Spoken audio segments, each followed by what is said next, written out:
Hello friends, welcome back to my channel comparing verse. तो दोस्तों, जैसा कि आप जानते हैं कि इंडस्ट्री में जो है हर दशक में एक महानायक होता है जो अपनी हिट सुपरहिट मूवी से जो है इंडस्ट्री में अपनी पहचान बनाता है। इसी के साथ उस दशक में भी काफ़ी सारे जो है इतने सारे एक्टर्स रहे हैं जिन्होंने अपनी हिट मूवी से अपना एक योगदान बनाया है, चाहे वो किसी भी फिल्म में हो। हर फिल्म के हिसाब से एक नया हीरो बना और उसने जो है अपने नाम पूरा दशक कर लिया। चाहे आप 60 के दशक की लो, 70, 80 या फिर 90 के दशक की, इन सभी दशक में एक से एक बड़े महानायक हुए हैं जिन्होंने सुपरहिट फिल्मों से हिंदी सिनेमा में अपनी एक अलग पहचान बनाई। चाहे आप दिलीप कुमार के बारे में बात करो, जिन्हें जो है एक तरीके से जो है स्कूल ऑफ एक्टिंग कहा जाता था, जिनकी मेथड एक्टिंग को जो है काफ़ी ज़्यादा पसंद किया जाता था। या फिर आप ले लो राज कपूर को। राज कपूर को the showman of Hindi cinema कहा जाता था, क्योंकि उन्होंने बहुत ग्रेट मूवियाँ बनाई, मूवी में अभिनय किया, साथ ही उनके निर्माण निर्माता भी वही थे।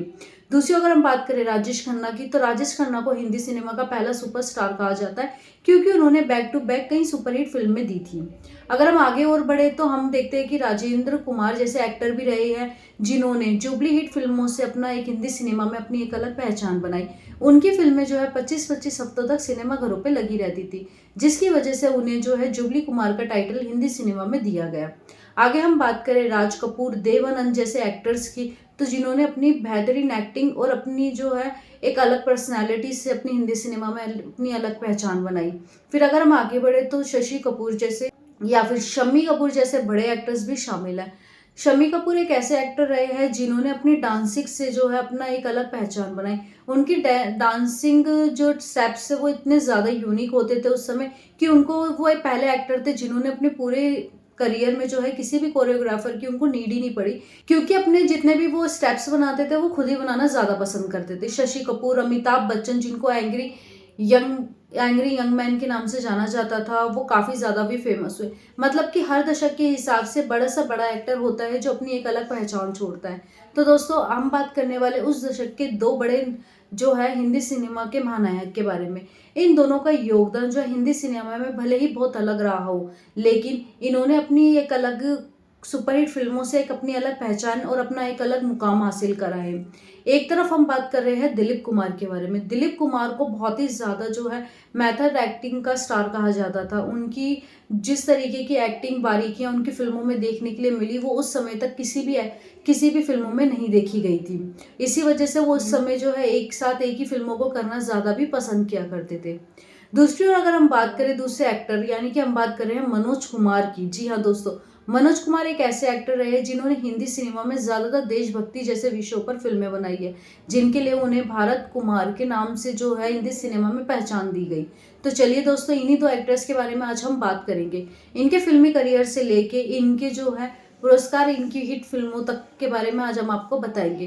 तो दोस्तों, हमारे साथ वीडियो के अंत तक बने रहे और ऐसी और भी तमाम कंपैरिजन के लिए हमारे चैनल कंपेयरिंग वर्ड्स को जल्दी से सब्सक्राइब कर लीजिए और साथ में बनी बेल आइकन को प्रेस करना ना भूलें, ताकि आपको ऐसी अपडेटेड वीडियोस मिलती रहे। तो चलिए आज की वीडियो को शुरू करते हैं। पहले हम बात करेंगे मनोज कुमार की। मनोज कुमार एक भारतीय अभिनेता होने के साथ साथ फिल्म निर्देशक, पटकथा लेखक, गीतकार और संपादक है, जिन्होंने हिंदी सिनेमा में अलग अलग तरीके से अपनी पहचान बनाई। वे एक सेवावर्ती अभिनेता है। वे अभिनय और देशभक्ति विषयों पर फिल्म बनाने के लिए जाने जाते थे। इसी वजह से हिंदी सिनेमा में उन्हें भारत कुमार का उपनाम दिया गया। वे विभिन्न श्रेणियों में एक राष्ट्रीय फिल्म पुरस्कार और 7 फिल्मफेयर पुरस्कारों के विजेता ही रही है। आपको बता दें कि उन्हें भारतीय सिनेमा और कला में उनके योगदान के लिए भारत सरकार ने साल 1992 में पद्मश्री और 2015 में सिनेमा के क्षेत्र का सर्वोच्च पुरस्कार दादा साहब फाल्के पुरस्कार से उन्हें सम्मानित किया था।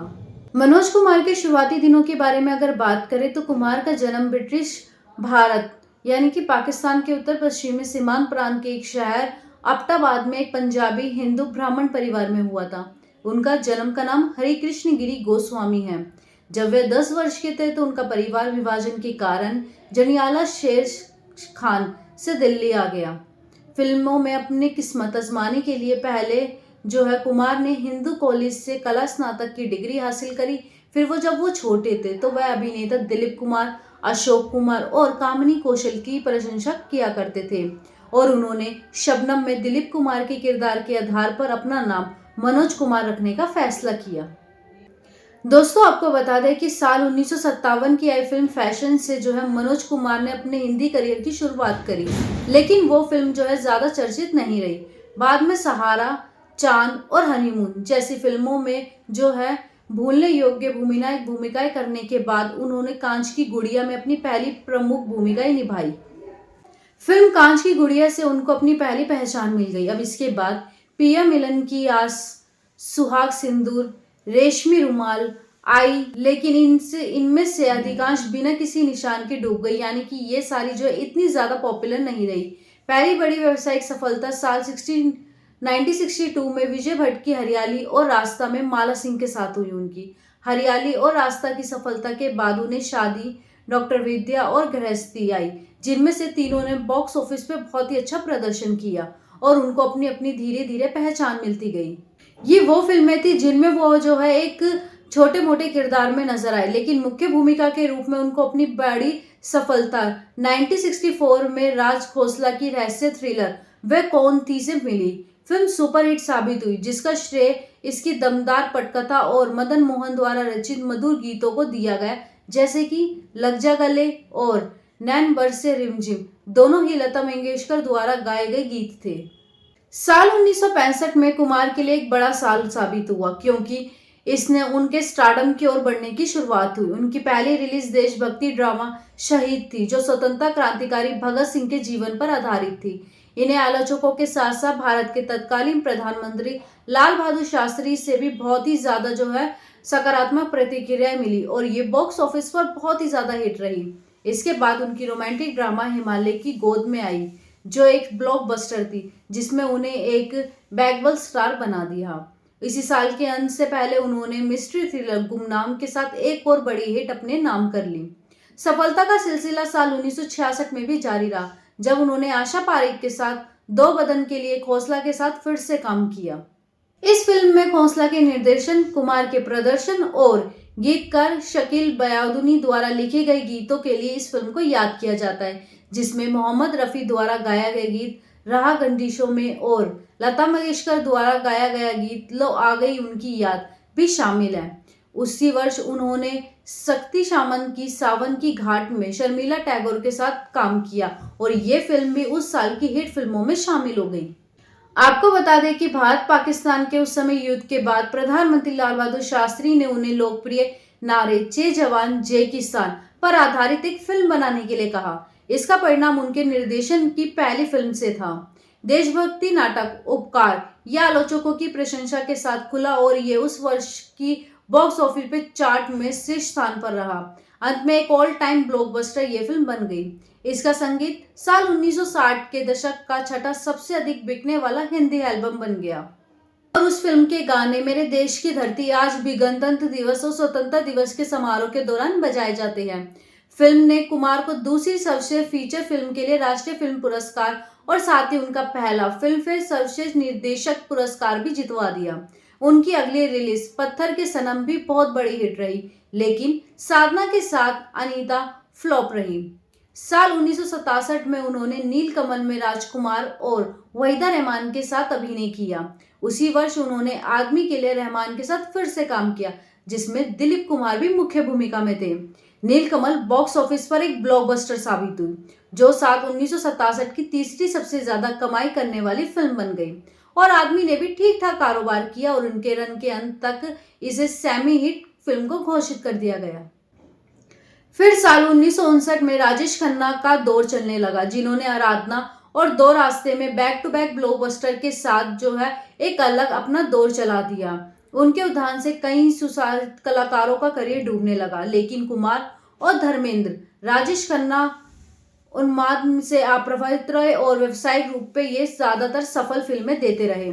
साल 1959 में उनकी एकमात्र रिलीज साजन थी, जिसमें आशा पारेख सह कलाकार थी। ये फिल्म सुपर हिट रही और उस साल की सबसे ज्यादा कमाई करने वाली 10वीं फिल्म बन गई। उसके बाद साल 1970-80 में पूर्व और पश्चिम के साथ देशभक्ति विषयों पर वो फिर से लौट गए, जिसमें पूर्व और पश्चिम में जीवन को एक साथ दिखाया गया था। ये भारत और विदेशों दोनों में एक बड़ी ब्लॉकबस्टर फिल्म साबित हुई। यूनाइटेड किंगडम में फिल्म 1972 में रिलीज हुई और लंदन में जो है 50 हफ्तों से अधिक समय तक चली। इसने यूके में जो है और भी ज्यादा ब्लॉकबस्टर जो है बॉक्स ऑफिस कलेक्शन करके दिखाया। इसने यूके बॉक्स ऑफिस पर दो रास्ते का भी रिकॉर्ड तोड़ दिया, जो एक साल पहले यूके में रिलीज हुई थी। पूरब और पश्चिम ने जो है यूके का रिकॉर्ड जो है 13 साल तक रखा, जब तक कि अंत में इसे 1998 में हम आपके है कौन ने नहीं तोड़ा। फिर आगे जाकर यादगार, पहचान और मेरा नाम जोकर उनकी रिलीज हुई, जबकि पहली बॉक्स ऑफिस पर असफल रही। पहचान एक वेबसाइट सफल साबित हुई। राज कपूर की मेरा नाम जोकर रिलीज के साथ ही फ्लॉप हो गई, लेकिन समय बीतने और विश्व सिनेमा में भारतीय सामग्री की बढ़ती दृश्यता से इसका जो है एक अलग दर्जा मिला इस फिल्म को। अगले वर्ष 1971 में बलिदान के साथ एक जो है मीडियम सफलता उन्होंने हासिल करी।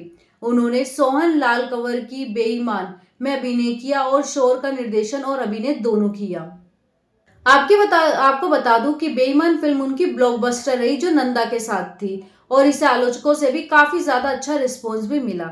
इसमें यादगार गीत एक प्यार का नगमा है, जो लता मंगेशकर और मुकेश का गीत था, जिसे लक्ष्मीकांत प्यारेलाल ने लिखा था। इस फिल्म को बहुत ही ज्यादा पसंद किया गया। कुमार ने बेईमान में अपने प्रदर्शन के लिए सर्वश्रेष्ठ अभिनेता का पहला और एकमात्र फिल्मफेयर पुरस्कार जीता। साथ ही शोर के लिए सर्वश्रेष्ठ संपादक का फिल्मफेयर पुरस्कार भी उन्हें दिया गया। साल 1970 के दशक में मनोज कुमार का दौर फिर से चलने लगा, जब उन्होंने उस साल 3 ब्लॉकबस्टर फिल्में दी, जिसमें थी एक रोटी कपड़ा और मकान, जिसे उन्होंने निर्देशित भी किया था। कुमार के अलावा फिल्म में शशि कपूर, अमिताभ बच्चन, जीनत अमान और मौसमी चटर्जी जैसे बड़े कलाकारों ने अभिनय किया। फिर आगे जाकर उसी वर्ष रिलीज हुई ये वर्ष की सबसे ज्यादा हिट बनकर उभरी। इसके रन के अंत तक इसे ऑल टाइम ब्लॉकबस्टर का जो है खिताब दे दिया गया। लक्ष्मीकांत प्यारेलाल द्वारा रचित इसके साउंड ट्रैक भी उस समय के सबसे ज्यादा सुपरहिट रहे। उसके बाद जो है कुमार ने सन्यासी के लिए सोहनलाल कंवर के साथ फिर से काम किया। फिल्म में एक धार्मिक विचारधारा वाले युवक की उन्होंने भूमिका निभाई, जिसके लिए उन्हें सर्वश्रेष्ठ अभिनेता की श्रेणी में फिल्मफेयर पुरस्कार और चौथा और उनका अंतिम नॉमिनेशन मिला। साल 1976 में एक्शन ड्रामा क्राइम फिल्म 10 नंबरी के साथ उन्होंने अपनी ब्लॉकबस्टर की अपनी हैट्रिक पूरी करी। आपको बता दें, साल 1977 में उनकी 2 फिल्में रिलीज हुई। बहुत देर से आई अमानत और शिरनी के साईं बाबा, और दोनों ही व्यावसायिक तौर पर बहुत ही ज्यादा सफल रही। उसके ठीक एक साल के लंबे ब्रेक के बाद उन्होंने पंजाबी फिल्म जट पंजाबी में भी अभिनय किया। फिर साल 1981 में जो है मनोज कुमार ने दिलीप कुमार, हेमा मालिनी, शशि कपूर, परवीन बॉबी और शत्रुघ्न सिन्हा के साथ एक ऐतिहासिक ड्रामा फिल्म क्रांति में अभिनय किया, जिसका निर्देशन भी उन्होंने किया था। क्रांति 1981 में बॉक्स ऑफिस पर चार्ट में शीर्ष पर हो गई। अब तक की सबसे बड़ी देशभक्ति हिट बन गई। ये 1980 के दशक की सबसे सफल फिल्म थी और उपकार और रोटी कपड़ा और मकान के ने कुमार की तीसरी ऑल टाइम ब्लॉकबस्टर उनके नाम कर दी। फिल्म का क्रेज ऐसा था कि दिल्ली, राजस्थान, उत्तर प्रदेश और हरियाणा जैसी जगहों पर क्रांति जो है बहुत ही ज्यादा जो है हिट रही। आपको बता दें कि 1981 में उद्योग के लिए एक बड़ा वर्ष साबित हुआ, जिसमें नसीब, लावारिस, एक दूजे के लिए, लव स्टोरी, मेरी आवाज सुनो जैसी ब्लॉकबस्टर फिल्में उनके नाम हुई, और अन्य फिल्मों के साथ साथ उनकी क्रांति और अलग हिट होती चली गई। ये कुमार के करियर की आखिरी हिट फिल्म में साबित हुई। 1981 में क्रांति के बाद कुमार का करियर थोड़ा नीचे आता चला गया। उन्होंने कलयुग और रामायण, संतोष, कलर्क और देशवासी जैसी फिल्मों में अभिनय किया, जो बॉक्स ऑफिस पर फ्लॉप रही। 1995 की फिल्म मैदान जंग में उनकी उपस्थिति के बाद उन्होंने अभिनय पूरी तरीके से छोड़ दिया। उन्होंने अपने बेटे कुणाल गोस्वामी को 1999 की फिल्म जय हिंद में निर्देशित किया, जो देशभक्ति की थीम पर ही आधारित थी। ये फिल्म बॉक्स ऑफिस पर असफल रही। कुमार ने जिस आखिरी फिल्म में काम किया वो वही थी। 40 साल के एक लंबे और सफल करियर के बाद उन्हें 1999 में film fair life time achievement award से सम्मानित किया गया। उन्होंने अपने करियर में लगातार प्रेमनाथ, प्राण, प्रेम चोपड़ा, कामिनी कौशल और हेमा मालिनी जैसे अभिनेताओं के साथ ज्यादा काम करा। इंडस्ट्री में उनके सबसे करीबी दोस्तों में दिलीप कुमार, राज कपूर, मुकेश, महेंद्र कपूर, धर्मेंद्र, राजेंद्र कुमार और शशि कपूर जैसे एक्टर शामिल है। बता दें कि अपने करियर के आखिरी में उन्होंने कई बॉलीवुड सितारों की तरह राजनीति में जो है प्रवेश कर लिया और भारत में 2004 के आम चुनाव से पहले वे आधिकारिक तौर पर भारतीय जनता पार्टी के ही आधिकारिक रहे। तो दोस्तों ये था मनोज कुमार का फिल्मी सफर। शुरू से लेकर अंत तक उन्होंने कितनी सुपरहिट फिल्में दी और साथ ही कितने बड़े स्टार्स के साथ उन्होंने काम करा और उनका नाम मनोज कुमार कैसे पड़ा। चलिए अब बात करते हैं अगले स्टार यानी कि दिलीप कुमार के फिल्मी करियर के बारे में। आपको बता दें कि दिलीप कुमार का जो सफर था फिल्मी वो मनोज कुमार से कई साल पहले ही शुरू हो चुका था। एक भारतीय अभिनेता में दिलीप कुमार हिंदी सिनेमा में अपने काम के लिए बहुत ही ज्यादा जाने गए। एक अभिनय पद्धति का श्रेय भी उन्हें दिया गया। उन्होंने 50 के दशक से 60 के दशक तक भारतीय सिनेमा में अपना जो है वर्चस्व बना के रखा। उन्हें अभिनय सम्राट कहा जाता था। कुमार के पास सर्वश्रेष्ठ अभिनेता के फिल्मफेयर पुरस्कार है टोटल 8, जो अब तक सबसे ज्यादा जीते गए फिल्मफेयर पुरस्कार में से एक है। अब इसके बाद ही शाहरुख खान एक ऐसे इकलौते एक्टर है जो उनके बराबरी के फिल्मफेयर पुरस्कार से सम्मानित है। यानी कि आज तक जो है दिलीप कुमार का रिकॉर्ड बेस्ट फिल्मफेयर अवार्ड्स का अब तक कोई भी नहीं तोड़ पाया है। इसके अलावा आपको बता दें कि वह हिंदी सिनेमा में एक स्टार के लिए सबसे प्रभावी बॉक्स ऑफिस रिकॉर्ड रखते हैं, जिसमें 80% से अधिक बॉक्स ऑफिस सफलताएं और लंबे समय तक चलने वाले कई सकल रिकॉर्ड उनके नाम हासिल हैं।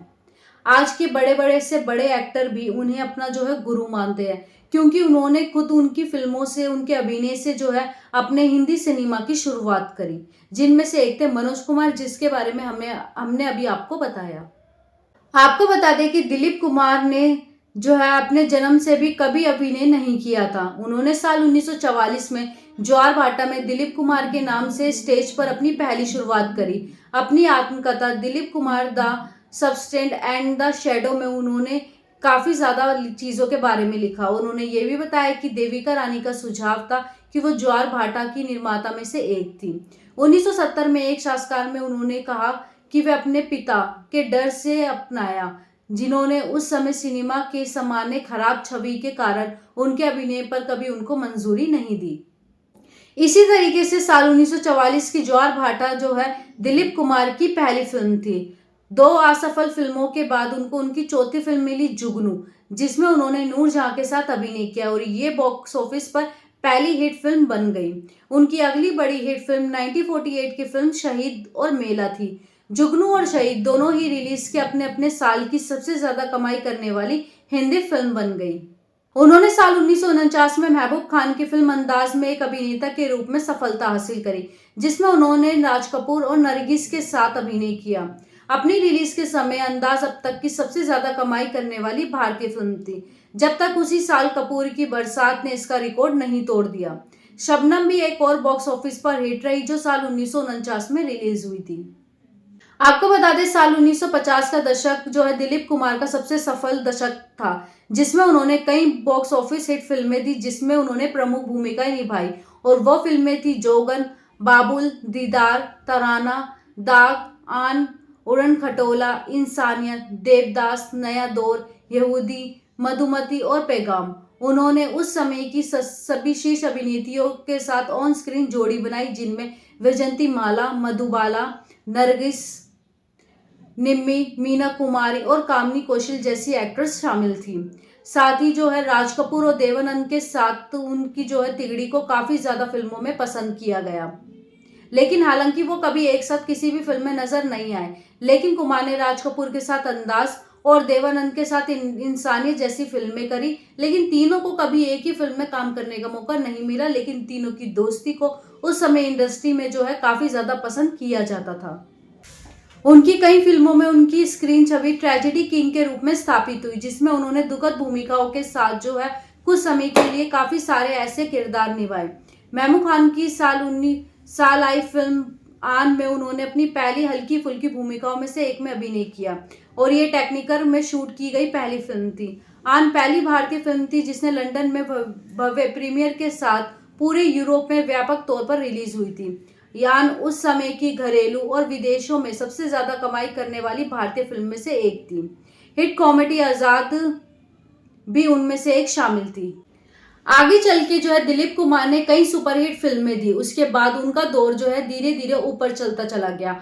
उन्होंने कई सुपरहिट फिल्मों के साथ जो है अपने करियर को हिंदी सिनेमा में स्थापित करा। उन्हें ट्रेजेडी किंग या फिर कहे स्कूल ऑफ अभिनय के नाम से जाना गया। उन्होंने कई सुपरहिट टाइटल जो है अपने नाम करे। और आपको बता दें कि दिलीप कुमार उस समय एक साथ एक ही फिल्मों को करना ज्यादा पसंद करते थे, क्योंकि उनका मानना था कि एक समय पे एक फिल्म करने से आप अपने अभिनय पर बहुत ही ज्यादा बारीकी से ध्यान दे सकते हैं। इसी वजह से उस समय कुमार को हमेशा जो है कम फिल्मों में देखा गया। अगर आप देखेंगे तो दिलीप कुमार ने अपने करियर में बहुत ही कम फिल्मों में काम करा है, क्योंकि वो एक साथ सिर्फ एक ही फिल्म को करना ज्यादा ही पसंद किया करते थे। उनको बाद में जाके कई सारे अवार्ड्स भी दिए गए। तो दोस्तों ये था हमारा आज का कंपैरिजन मनोज कुमार और दिलीप कुमार के बीच। ऐसे और भी कंपैरिजन लाते रहेंगे। हमारे चैनल को जल्दी से सब्सक्राइब कर लीजिए और हमारी वीडियो पसंद आई हो तो इसे ज्यादा से ज्यादा लाइक और शेयर करें। मिलते हैं आपसे और भी कंपैरिजन के साथ अगली वीडियो में।